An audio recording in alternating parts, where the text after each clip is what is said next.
नमस्कार.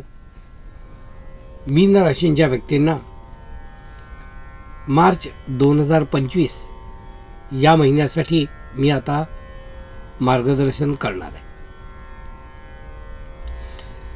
मीन राशींच्या व्यक्तींना 7.5चा मधला टप्पा जो आहे तो या महिन्यात सुरू होत आहे. आतापर्यंत जे अनुभव तुम्हाला आले नाही ते सगळे अनुभव तुम्हाला या 2.5 वर्षाच्या कालावधीमध्ये अनुभवायला येतील. संयमाने, सबुरीने आणि विचारपूर्वक जर कोणतीही कृती केली तर ही 2.5 वर्ष तुम्हाला केवळ 30% त्रास देऊ शकते. 70% केवळ तुमच्या कृतीतनं तुम्ही तुमचा त्रास घालवून टाकाल असं ग्रहमान आहे. तर ह्या 2.5 वर्षापैकी आपण या महिन्यातलं उदाहरण घेऊया की या महिन्यामध्ये त्रागा होईल, म्हणजे संताप वाढेल. आपल्या मनाविरुद्ध काही गोष्टी होत आहेत त्याविरुद्ध तुम्ही रिॲक्ट व्हाल. पण संयम, सबुरी आणि सामंजस्य या 3 गोष्टीचा समन्वय तुम्ही जर साधलात तर तुम्ही स्वतःच्या मनावर ताबा मिळवू शकता. नाहीतर अपमानाचे प्रसंग निर्माण होतील. मानसिक स्वास्थ्य तुम्ही हरवून बसाल. लक्षात ठेवा, हिंदीमध्ये एक म्हण आहे, मन चंगा तो सब चंगा. त्यामुळे मानसिकरित्या तुम्ही जर कमकुवत झालात तर दुसरा तुमच्या डोक्यावर बसलाच समजा. म्हणून मीन राशींच्या व्यक्तींनी आता ही गोष्ट लक्षात ठेवायची आहे की आपलं मानसिक संतुलन कधीच ढळू द्यायचं नाही. प्रसंग कोणताही असो, विचारपूर्वक आणि सामंजस्याने रिॲक्ट व्हायचं. ताबडतोब रिॲक्ट होणं टाळा.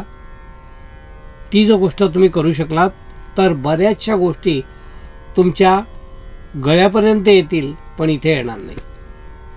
तर याबद्दल तुम्ही हळूहळू प्रॅक्टिस करायला लागा या महिन्यापासून, म्हणजे तुम्हाला तुमचं कार्यही थांबणार नाही. या महिन्यामध्ये मीन राशींच्या व्यक्तींना मी सांगू इच्छितो की प्रकृतीबद्दल कुरबुरी सुरू होतील, बारीक बारीक तक्रारी सुरू होतील. तर आत्ता जरी बारीक असल्या तरी त्यांच्याकडे लक्ष ठेवणं खूप गरजेचं आहे. कारण बारीक तक्रारी कधी मोठ्या गंभीर रूप धारण करतील हे सांगता येत नाही. म्हणून तुम्ही त्याबद्दल काळजी घ्यावी असा सल्ला मी तुम्हाला या ठिकाणी देऊ इच्छितो.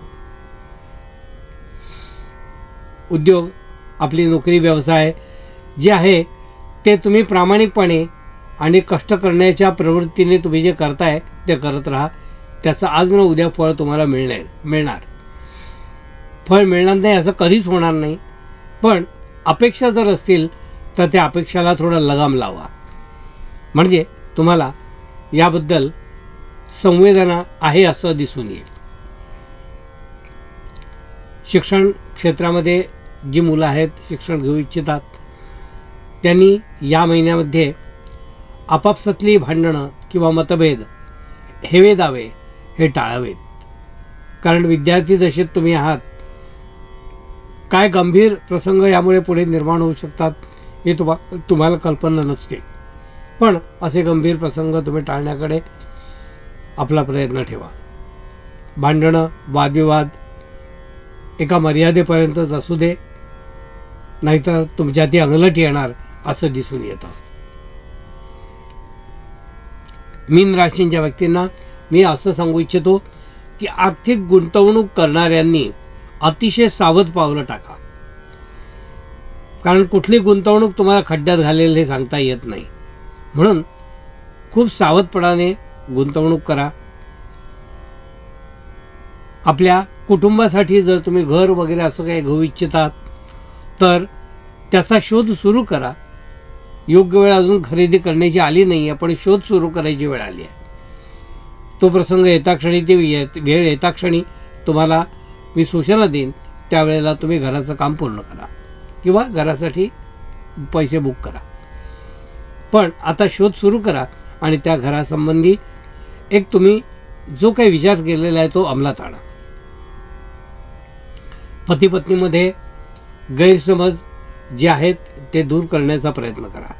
प्रसंग छोटे असतात, पण त्यामधून जे काही घडतं ते मनावर बिंबून जातं, कटुता कायम राहते, दीर्घकाल राहते. असा प्रसंग येत असतो. म्हणून तुम्ही ती कटुता ठेवू नका. समोरासमोर बसून गैरसमज दूर करा. कौटुंबिक कारणाने काही खर्च तुम्हाला करावा लागेल, त्या खर्चाला तुम्ही नाही म्हणू नका. त्या खर्चाला तुम्ही अवश्य आनंदाने हो म्हणा आणि तो खर्च करा. त्यामुळे वातावरण घरातलं चांगलं राहील. मित्रपरिवार तुम्हाला अडीअडचणीच्या प्रसंगी जर मदतीला येत असतील तर त्यांची मदत स्वीकारा, कारण ते खरोखर मनापासून तुम्हाला मदत करतायत असंच या महिन्यात दिसून येत आहे. तर भावंड, आपले मित्रपरिवार, ओळखीचे लोक, अगदी आपले जवळचे लोक यांच्यापासून होणारी जी मदत आहे, मिळणारी मदत आहे, ते तुम्ही स्वीकारायला काहीच हरकत नाही. उत्पन्न तुमचं जे आहे ते ह्या महिन्यात योग्य असणार आहे. कमतरता काही पडणार नाही आहे.